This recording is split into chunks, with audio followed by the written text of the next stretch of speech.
What's the strangest thing a fan has ever asked you to do? A man in the KKK came up to me and said, "You know, Charlie, I usually hate but ever since that Dave Chappelle show came on,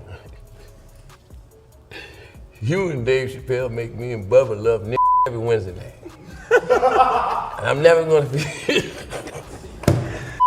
What you waiting for, Cool Breeze? Get buck naked right now. Get it off, son.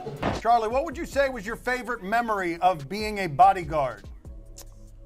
My favorite memory of being a bodyguard was probably whipping somebody's ass. I don't know. That's the best part of the job.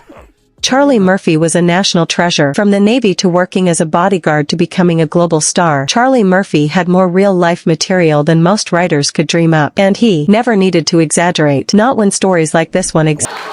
Being the older brother of Eddie Murphy came with its own challenges. Before Charlie became famous himself, he was actually his younger brother's bodyguard, and having just returned from service in the Navy, adjusting to the Hollywood lifestyle wasn't easy. And we was going out to, I think it was Century 21 over there, that area was the club over there. He said, "Yo, man, you ought to wear this jacket tonight." So the jacket was a green glitter busboy jacket. I'm trying to get my I'm coming out the Navy, all I had was uniforms. I put the busboy jacket on, and I had my chains and all that. And then we went to the club, and I thought I was clean, and we walking through the club, and I hear everybody go, "Yeah, man, it's Eddie Murphy, man." So, hey, who's that behind the Oh, that's his bro. What that do? I don't know, he looked like he's a magician.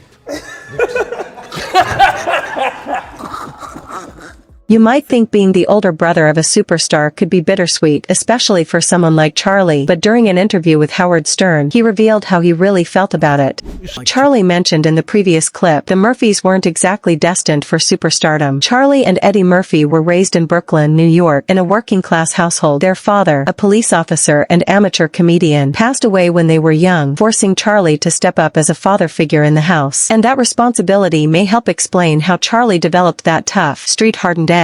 That being said, everyone knows Charlie had that gangster edge. And during the same interview with Howard Stern, he revealed something he learned about his father's death and told it in the most gangster way possible. Don't close your eyes. Now, being both a gangster and a stand-up comedian might sound crazy, but heckling a gangster while he's on stage, that's a whole different level. And that's exactly what happened to Charlie during one of his stand-up sets. And the way he handled it is something you have to see. I don't really want to come. I don't have any jokes. I work at the post office. Shut the up, man. But being tough and street-hardened didn't make him any less funny. In fact, some would argue it made him even better. His style might come off as harsh by today's standards, but no one can deny that at his peak, Charlie was one of the funniest men on the planet. Not many people would dare disrespect Charlie, let alone straight up diss him, but during one of his stand-up sets, he told a story about the one time he got roasted so badly, he actually had to agree. Like Hurricane Sandy. Remember Hurricane Sandy? Hurricane Sandy left me without power for 5 days. I was not prepared to not have power for 5 days. 5 days is long enough for your kids to start second-guessing your authority. 3 days into that, my son walked up to me. He was like, "Hey, so why we gotta listen to you? You can't even get the lights on." I was like, wow, this little boy got a point. While his stand-up specials were undeniably funny, they weren't the only reason Charlie became a superstar. That credit largely goes to Chappelle's show, where Dave Chappelle turned Charlie's wild stories into iconic sketches. The show became an instant hit, launching both Dave and Charlie to the top of Hollywood. But it didn't last long. Chappelle's show came to an abrupt end during the filming of Season 3, when Dave Chappelle walked away. And just like that, the series that took over America was gone. But even though the show ended, Charlie's sketches lived on, becoming pop culture classics. Just like this one, where Charlie and Eddie Murphy get into an altercation with Rick James. Rick is incorrigible, you know, he shows up at my brother's house, up. Nice place, And he gets on the couch and says, "Why don't I stretch out?" and just started grinding mud on us. Your couch, buy another one, you rich mother. And we standing there looking at him. He's looking right in our eyes as he grinds this mud. We went over there. I Hey, Charlie Murphy! Oh. And we held him down, and we just wailed on his legs. Ah! You were cold as ice. But still, Rick James, even after taking a beating like that, Your couch. I've been kicked out of better homes than this. I'll be back. my brother, you know, he's a lot more compassionate than I am. He's looking at limos driving off. We said, wow, man, Rick really needs help.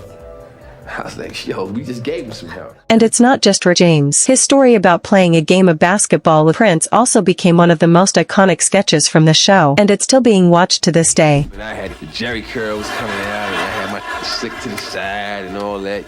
And Prince came in. That's when Purple Rain came out, and Prince was the you know what I'm saying? Prince had on it was like a Zorro type outfit. It had the ruffles that come down in the front. Prince started talking to my brother. Hello, Eddie Murphy. Prince, what's up? Well, would you like to come to my house and listen to some music? Ooh, that's cool. Fruity, get the car. This bores me. Is anyone up for a game of basketball? How about you and your friends versus me and the revolution? And I'm like, this is gonna be some funny ass shit. So they come out, right? And I look at them and they still got on the same shit they was wearing at the club. I mean, I kind of learned something that day. Don't never judge a book by its cover. This cat could ball, man. Prince, you got a towel, man? It's kind of hot out here, man. Game. Blouses. You don't believe me? You think I'm making it up? Challenge him. All right? And make sure your people is there to see the game. Because you might get embarrassed. Trust me. During another appearance on Howard Stern's show, Charlie Murphy finally revealed what really happened during that fateful basketball game with Prince. And after watching this next clip, you might just learn not to judge a book by its cover. Prince beat you in basketball? It was a team sport. It wasn't a one-on-one game. And y'all seen the comedy sketch that was a distortion of what took place. But Prince used to play varsity basketball for his high school. Really? Yeah, and we all seen what Nate Robinson did at the All-Star game last year. So you can't just look at a dude and go, because he's 5 foot even, he can't jump or play basketball. Do you remember, you ever go to any of his concerts? Sure. Remember I couldn't those see a speakers? thing. Remember he used to jump off them speakers that was like almost 20 feet with pumps on? You don't tell me you didn't see that. Now, if anybody in here, I challenge you, put some pumps on and just jump off this desk right here and see if you're going to break your ankle. Unfortunately, Charlie Murphy passed away in 2017 after a year-long battle with leukemia. But even years after his passing, his legacy continues to live on. From his legendary sketches on Chappelle's show to his unforgettable stand-up performances, and even his voice acting roles in games like Grand Theft Auto San Andreas, one of the most successful video games in history, Charlie left a mark across multiple generations. It's safe to say that Charlie Murphy remains one of the most influential comedians of his time, and his impact on comedy is still being felt today. A very large part of the reason that I got to be successful. Like literally, he changed my life just by saying, I fought Rick James many times. We were like, what? And he had great stories, and he was also a real nurturing dude. I think he gave me great advice. You know, like I miss his presence, man. I was real sad to hear he died.